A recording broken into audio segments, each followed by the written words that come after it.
Chapter 1, Sakamoto's Dream of the Sea. Sakamoto grew up in the small town of Tosa, surrounded by mountains and the sea. As a young boy, he often looked out at the ocean and wondered what was beyond it. The sea was not just beautiful to him, it was a symbol of freedom. To Sakamoto, the sea was a place where there were no limits, and he could be whoever he wanted to be.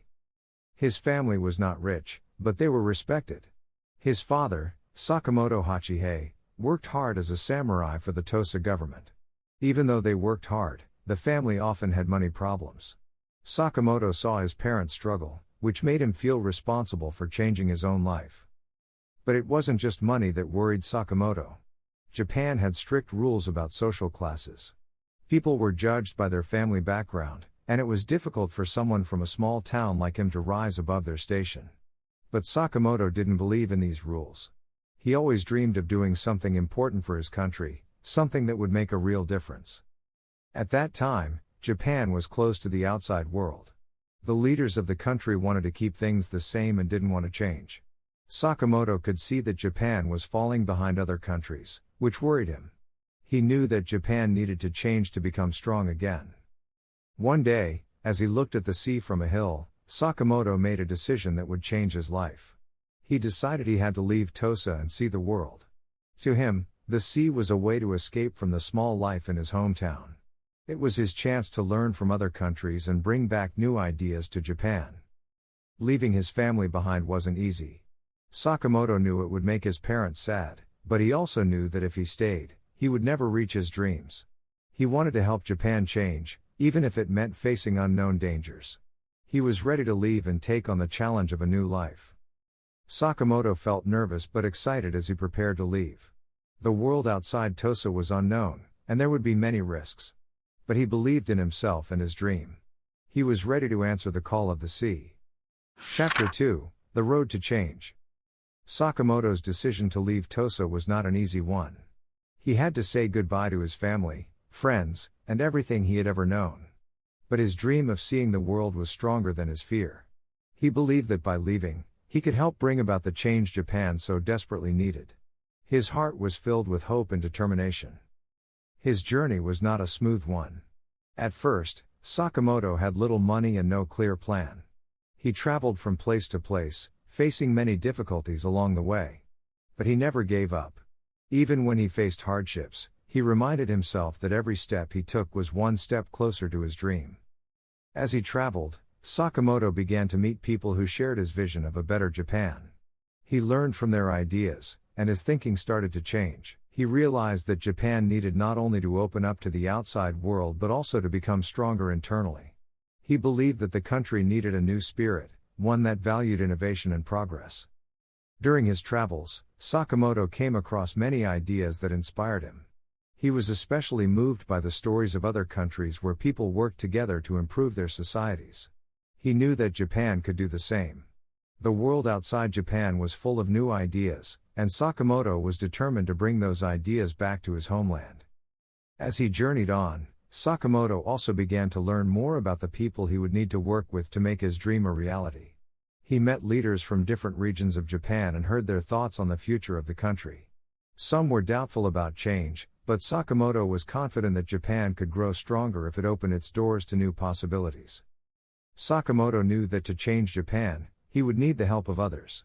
He was ready to fight for a new future, one that would break down old barriers and create a stronger, more open Japan.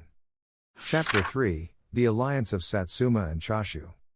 Sakamoto's travels led him to meet many people who shared his desire to see Japan change.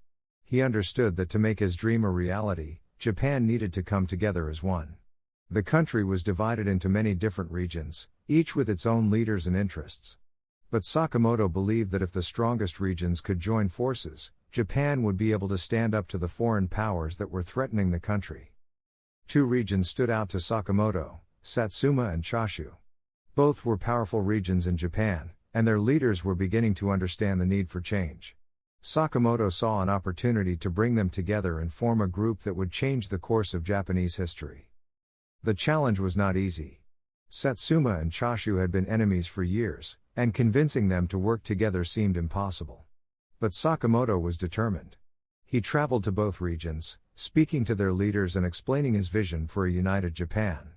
He told them that if they did not work together, Japan would be left behind and destroyed by foreign powers. At first, many of the leaders did not believe it could work. They had their own goals and were unwilling to trust each other. But Sakamoto did not give up. He worked hard to build trust between the two regions and showed them the benefits of working together. Finally, after months of talks, Sakamoto succeeded. Satsuma and Choshu joined forces, and together they became a powerful group that could stand up to the Tokugawa shogunate, the government that had ruled Japan for centuries. The Satsuma-Choshu alliance was the beginning of the end for the Tokugawa shogunate. It was a turning point in Japanese history, and Sakamoto had played a key role in making it happen. His dream of a united Japan was starting to come true. But the fight was far from over. Sakamoto knew that the battle for Japan's future was just beginning. He continued to work with the leaders of Satsuma and Choshu, planning the next steps for Japan's future.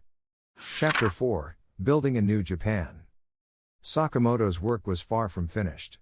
With the Satsuma-Choshu alliance strong, he knew that the time had come for Japan to take more serious steps toward change. The Tokugawa shogunate had been in power for over 250 years, and it was now clear that it could not keep Japan safe from the pressures of foreign countries. Sakamoto believed that Japan needed to create a new government, one that would be strong, modern, and open to the world. He had always believed in the power of ideas. While many people were focused on war, Sakamoto knew that ideas could change the world just as much as battles could. His dream for Japan was not just about fighting, it was about building a society based on progress, education, and equality. Sakamoto worked with the leaders of Satsuma and Choshu to plan how they would overthrow the shogunate. They knew it would not be easy, and they would have to fight many battles, but they were determined. It was not just a political fight, it was a fight for the future of Japan. Sakamoto also worked to gather support from other regions, knowing that unity was the key to victory. While planning for the future, Sakamoto never stopped thinking about the people of Japan. He wanted to create a society where everyone had the chance to succeed, no matter their background. He believed that education was the key to this future, and he started to talk about how Japan could learn from the West to improve itself. Sakamoto also wanted to build strong relationships with foreign countries. He believed that Japan had much to learn from other nations, and that cooperation was the way forward.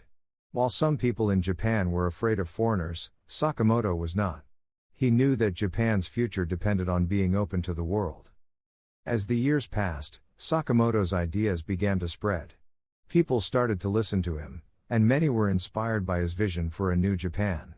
However, not everyone agreed with him. There were still many who wanted to keep Japan closed off from the world and continue the old ways. Sakamoto faced many challenges, but he never lost hope. He knew that even if the road was difficult, the future of Japan depended on the choices they made now. Chapter 5: Sakamoto's Last Days. Sakamoto's dream of a new Japan was becoming a reality, but his life was cut short. In the late 1860s, after years of working tirelessly for change, he was sadly killed at the young age of 31. His death shocked the nation, and it was a huge loss to the movement for Japan's future. The exact reason for Sakamoto's death has remained a mystery.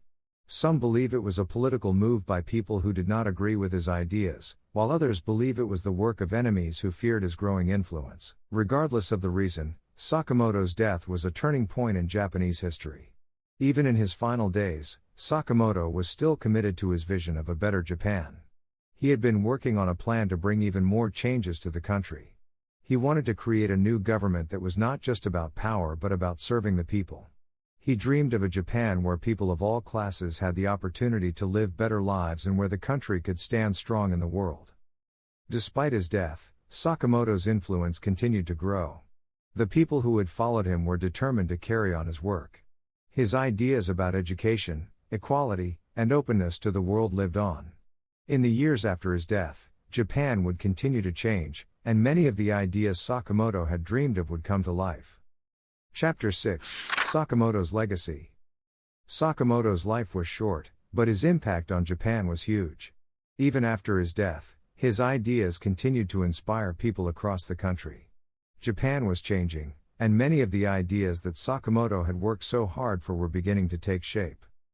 One of Sakamoto's most important ideas was the need for education. He believed that if Japan wanted to become a strong country, it needed to give all its people the chance to learn and grow. Sakamoto dreamed of a society where everyone, no matter their background, could have access to education and build a better life. Sakamoto also believed that Japan needed to open up to the world. He saw that other countries were making progress, and he knew that Japan could not be left behind. Sakamoto's vision for a modern Japan was one where the country could learn from others and grow stronger through cooperation. His ideas helped to bring Japan into the modern world. As the years passed, Japan went through many changes. The old shogunate system fell, and a new government was formed. The country opened its doors to the outside world and began to adopt new technologies and ideas. Sakamoto's vision for a better Japan was becoming a reality, and his legacy lived on in the changes that took place. Today, Sakamoto is remembered as one of Japan's greatest heroes. His dream of a stronger, more modern Japan is now a reality, and his ideas continue to influence the country's development. His life shows us that even one person, no matter where they come from, can change the world.